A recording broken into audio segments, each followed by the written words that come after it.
Mazda 323 GTX, one of the most underrated rally legends you've probably never heard of. Back in the 80s, this compact hatchback was built to take on the World Rally Championship WRC with some serious power, all-wheel drive, and turbocharged performance. But for some reason, it never really gained the same legendary status as the Lancia Delta Integral or the Audi Quattro. So why doesn't the Mazda 323 GTX get the recognition it truly deserves? And is it time to finally give it the credit it's due as one of the most badass JDM performance cars? Let's find out. First, let's talk performance. The Mazda 323 GTX was powered by a 1.6-liter turbocharged inline-4, producing 132 horsepower and 136 pound-feet of torque. While that might not sound like much on paper, remember that this was the late 80s, and the GTX was a compact car. What really set it apart was its all-wheel drive system and its ability to tackle corners and dirt roads with incredible agility. Mazda engineered this car for rallying, and it showed with every turn. But it wasn't just about grip and handling. The 323 GTX was more than just a rally car, it had plenty of street appeal too. Its compact, aggressive design was a huge departure from most hatchbacks of the era. It wasn't flashy, but it looked the part of a car that was ready to hit the dirt and the tarmac with confidence.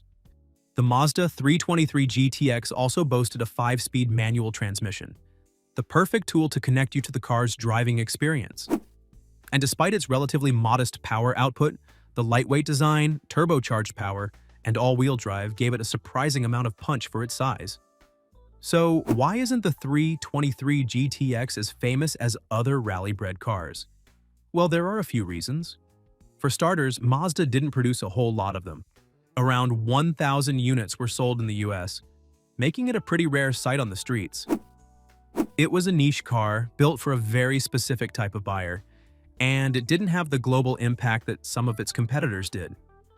Additionally, the 323 GTX was released during a time when front-wheel drive was dominating the compact car market, and many enthusiasts simply overlooked it in favor of bigger-name rally cars like the Audi Quattro or Subaru's Impreza WRX. But here's the kicker. The 323 GTX was way ahead of its time. It offered all-wheel drive, turbo power, and rally pedigree in a compact, affordable package. The fact that it didn't blow up in popularity is a testament to how overlooked it was, and how difficult it is for cars like this to break through to mainstream recognition.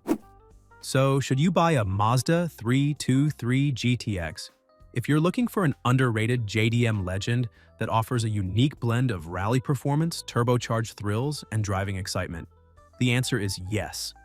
Prices are still relatively affordable compared to other turbocharged performance cars of the era, and as the 323 GTX becomes a rarer sight, its value is only likely to rise. What do you think? Is the Mazda 323 GTX the forgotten rally hero it deserves to be?